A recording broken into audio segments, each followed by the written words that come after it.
Assalamualaikum warahmatullahi wabarakatuh. Oke, untuk mengawali pada kesempatan hari ini, sebelumnya perkenalan lebih lanjutnya, saya Rehan Maulana Ibrahim, NIM 22045111, jurusan Pendidikan Geografi. Sedangkan saya Fioni Hendria, NIM 22045037 dari Pendidikan Geografi. Oke, seperti yang telah disebutkan sebelumnya, pertemuan hari ini kita akan bahas tentang dampak dari rampungnya kereta cepat Jakarta-Bandung terhadap sosial ekonomi masyarakat. Oke, seperti yang telah kita ketahui, kereta cepat telah rampung pada bulan Januari di awal 2023 lalu. Jadi yang ingin saya tanyakan di sini kepada Fioni adalah tentu rampungnya kereta cepat ini akan membawa perubahan-perubahan, baik itu dari perubahan sosial maupun ekonomi. Oke, untuk yang pertama saya ingin bertanya tentang perubahan atau dampak yang terjadi dari perubahan sosial masyarakat terhadap rampungnya kereta cepat Jakarta-Bandung. Bagaimana tanggapannya? Tanggapan saya tentu saja kan sudah tahu dong dengan sudah beroperasinya kereta cepat Jakarta-Bandung. Jadi bagaimana kamu memandang rampungnya kereta tersebut dari sudut pandang ekonomi terlebih dahulu? Coba jelaskan spesifiknya bagaimana pengaruh dari pendapatan penduduk, mungkin coba dijelaskan. Jadi gini, seperti yang kita ketahui bahwa anggaran pembangunan kereta cepat itu sangatlah memakan biaya, APBN dan hutang luar negeri yang sangat besar. Tentu saja akan sangat mengganggu stabilitas ekonomi yang tidak hanya dalam skala antara Jakarta dan Bandung. Akan tetapi ini disarankan juga oleh seluruh rakyat Indonesia. Oke, baik. Kalau untuk per individu penduduknya sendiri, kan mobilitasnya semakin cepat tuh. Bagaimana tingkat pendapatan masyarakat antara kedua kota itu? Akan bertambah untuk penduduk dan juga akan bertambah juga untuk yang kota. Oke, baik. Jadi memang semakin cepatnya mobilitas penduduk antar dua kota memang akan semakin meningkatkan juga pertumbuhan ekonomi antar dua kota tersebut. Jadi kita dapat mengetahui bahwa memang anggaran yang dikeluarkan oleh pemerintah dari APBN untuk membangun kereta cepat ini sangat besar gitu. Kira-kira dari permasalahan sosial sendiri, bagaimana perubahan sosial atau interaksi antar dua kota tersebut dari rampungnya kereta cepat Jakarta-Bandung ini? Coba dijelaskan.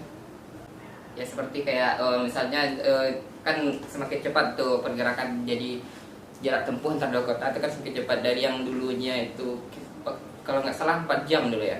Jadi sekarang bisa ditempuh dalam waktu 40 menit saja. Bagaimana itu? Karena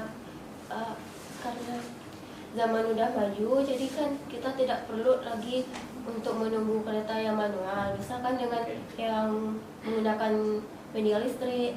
Jadi benar ya, kalau interaksi sosial antar dua kota tersebut juga akan semakin meningkat dan semakin cepat. Jadi tidak dapat kita pikir lagi bahwa memang ada manfaat positif yang sangat besar dari bidang sosial yang ditimbulkan dari rampungnya kereta cepat seperti yang telah disebutkan oleh teman saya tadi. Bagaimana pengaruh negatif dari dampak ekonomi rampungnya kereta cepat Jakarta-Bandung ini?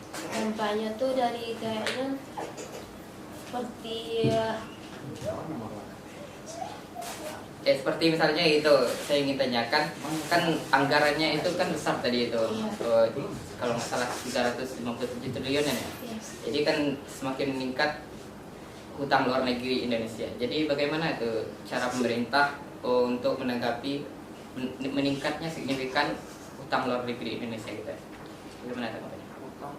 Kalau menurut aku sih menggunakan jasa itu loh. Kalau kita gambarkan atau kalkulasikan dalam hitungan penembusan hutang kita ke luar negeri, itu kalau nggak salah 40 tahun baru bisa lunas hutang kita ke luar negeri, khususnya itu Tiongkok. Oke. Untuk dampak negatif dari bidang sosial sendiri, coba jelaskan bagaimana? Kalau dampak positifnya itu bermanfaat untuk kalangan remaja. Kalau yang positifnya itu bermanfaat bagi kita semua. Sedangkan yang negatifnya itu terjadi kecemburuan antara pihak yang lain, terutama di kota yang lain. Itu dampak sosial ya? Iya. Kalau dari ekonominya sendiri coba disimpulkan.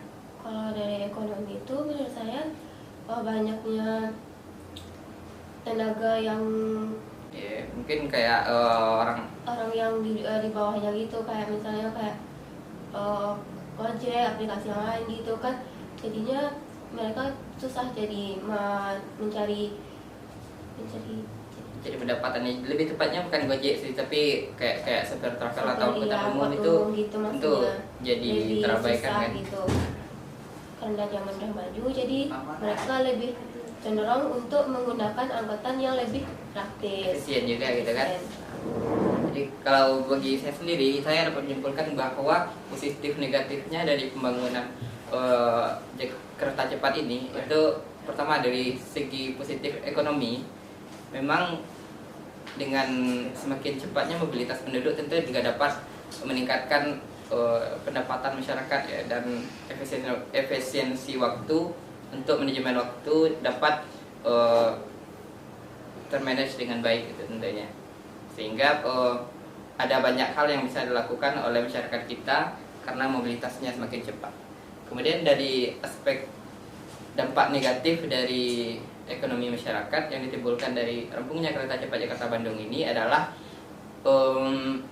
dampak negatifnya itu tentu hutang luar negeri Indonesia yang semakin bertambah ini menjadi sesuatu yang mengkhawatirkan bagi negara kita untuk masa yang akan datang, karena akan ada banyak aset-aset negara yang mungkin akan digadaikan tentunya gitu kan. Ya, kecemburuan sosial dari